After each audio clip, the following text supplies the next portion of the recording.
Assalamualaikum warahmatullahi wabarakatuh. Berjumpa kembali bersama Misteri Official. Jangan lupa untuk dukung channel ini agar selalu berkembang.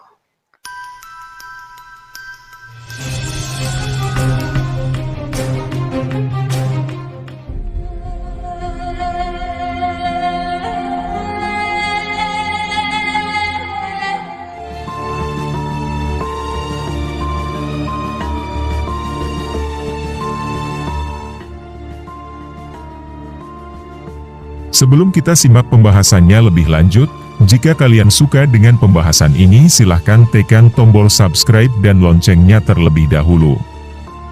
Supaya kalian selalu mendapatkan notifikasi untuk video menarik berikutnya. Dimohon untuk menyimak sampai selesai supaya kalian tidak gagal paham dalam menyikapi pembahasan kali ini. Siapkan kopi kalian terlebih dahulu dan selamat menonton. Keris Empu Gandring adalah senjata pusaka yang terkenal dalam sejarah berdirinya Kerajaan Singhasari. Keris ini dikenal memiliki kutukan yang dikeluarkan oleh pembuatnya yang bernama Empu Gandring. Isi kutukan Empu Gandring yaitu bahwa keris itu akan meminta 7 korban dari kalangan penguasa Kerajaan Singhasari. Kutukan keris ini pun benar-benar berlaku yang mengakibatkan terbunuhnya raja-raja Kerajaan Singhasari.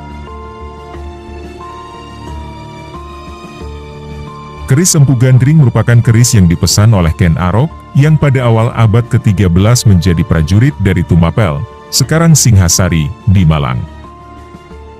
Keris ini dipesan oleh Ken Arok untuk menghabisi majikannya sendiri, yaitu Tunggul Ametung, yang saat itu menjadi aku di Tumapel. Hal ini dilakukan karena Ken Arok jatuh cinta dengan istri Tunggul Ametung yang bernama Ken Dedes. Ken Arok kemudian memesan keris kepada seorang pandai besi terkenal saat itu, yang bernama Empu Gandring. Empu Gandring menjanjikan kepada Ken Arok akan membuatkan keris yang sakti dalam waktu 1 tahun. Namun selang beberapa bulan, Ken Arok sudah tidak sabar, dia pun nekat datang menemui Empu Gandring, dan merebut keris yang belum selesai itu. Kemudian Ken Arok mengujinya dengan menusukkannya ke dada Empu Gandring hingga tewas. Keris itu pun yang kala itu diambil Ken Arok belum memiliki nama. Nama keris Empu Gandring sendiri sebutan dari pembuatnya. Dalam keadaan sekarat, Empu Gandring mengutuk kalau keris itu nantinya akan membunuh 7 orang penguasa, termasuk Ken Arok dan anak cucunya. Setelah membunuh Empu Gandring, Ken Arok kembali ke Tumapel, dan sengaja meminjamkan kerisnya kepada rekannya sekaligus Panglima Tumapel yang bernama Kebo Ijo. Malam berikutnya, Ken Arok mengambil keris itu dari Kebo Ijo dan menyusup ke kamar Tunggul Ametung, lalu membunuhnya. Keesokan harinya, Kebo Ijo diadili karena keris yang diduga miliknya ditemukan menancap pada tubuh Tunggul Ametung. Kebo Ijo kemudian dieksekusi mati dengan menggunakan keris Empu Gandring. Setelah Tunggul Ametung meninggal, Ken Arok menyatakan dirinya sebagai aku baru Tumapel, dan menikahi Ken Dedes. Saat Ken Dedes dinikahi Ken Arok, Ken Dedes tengah mengandung anak Tunggul Ametung yang setelah lahir diberi nama Anusapati.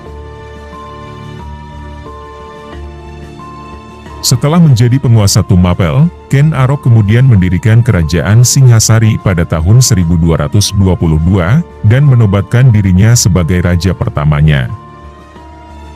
Ken Arok kala itu yang sudah menjadi raja bergelar Sri Ranggah Raja Sasanggirinata Putra.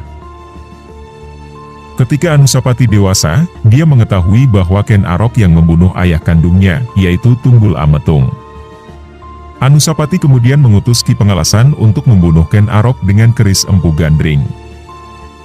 Rencana tersebut berhasil dilaksanakan oleh Ki Pengalasan. Untuk menghilangkan jejak, Anusapati kemudian membunuh Ki Pengalasan dengan keris Empu Gandring, supaya kejadian itu tidak diketahui oleh keluarga kerajaan. Sepeninggal Ken Arok, Anusapati kemudian naik tahta sebagai penguasa Singhasari pada tahun 1227.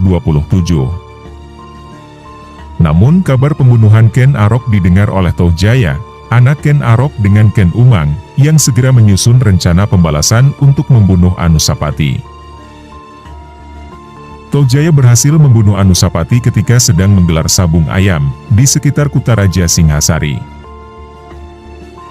Pembunuhan yang dilakukan Tohjaya kepada Anusapati kala itu tidak lain dengan menggunakan keris empu gandring milik Ken Arok. Setelah itu Tohjaya mengambil alih kekuasaan kerajaan Singhasari pada tahun 1248. Namun pada akhirnya, Tohjaya juga dibunuh dengan keris empu gandring oleh Ranggawuni, putra dari Anusapati. Di masa Ranggawuni yang bergelar Wisnuwardana, yang berkuasa pada tahun 1248 sampai tahun 1268, yaitu anak Anusapati. Aura haus darah dari keris empu gandring ini coba dihilangkan melalui bara magma Gunung Kelut. Aura panas keris itu kemudian diadu dengan menggelegaknya kawah Gunung Kelut. Bahkan konon di Gunung Kelut keris empu gandring itu disemayamkan atau dikuburkan. Hasilnya perseteruan antar keluarga dalam dinasti Raja Sasingosari di masa Wisnuwardana berakhir. Aura jahat keris empu gandring takluk oleh panasnya kawah Gunung Kelut, yang pernah meletus juga di zaman Majapahit era Hayam Wuruk. Keberadaan Gunung Kelut yang dipercaya menjadi kuburan keris empu gandring, walaupun tentunya perlu pembuktian lebih lanjut, ternyata juga memiliki hikayat panjang. Hikayat ini juga hidup sampai saat ini sebagai terjadinya atau lahirnya berbagai gunung yang ada di Pulau Jawa. Konon Jawa Dwipa atau Pulau Jawa berabad-abad silam selalu diterpa ketidakstabilan alamnya. Daratannya kerap terombang-ambing oleh gelombang samudera. Kalangan dewata di kahyangan kala itu bingung atas kondisi Jawa Dwipa, hingga akhirnya muncul ide cemerlang dari Betara Guru. Jawa Dwipa harus diberi pemberat, biar tidak terus terombang-ambing, demikian ide cemerlang Betara Guru. Mahameru yang ada di Jambu Dwipa, yaitu India, harus dipindahkan ke Jawa Dwipa, lanjut Sang Betara menjelaskan gagasannya.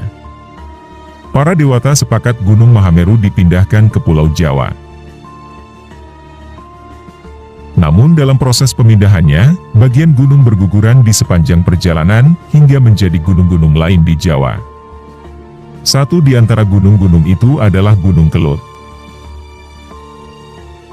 Selain merenggut jiwa si penciptanya, empu gandring sendiri, juga merenggut jiwa si pemesan, Ken Arok, Tunggul Ametung, Kebo Ijo, Ki Pengalasan, Anusapati, dan Tohjaya. Begitulah pembahasan singkat kali ini yang semoga bisa bermanfaat untuk kalian semua.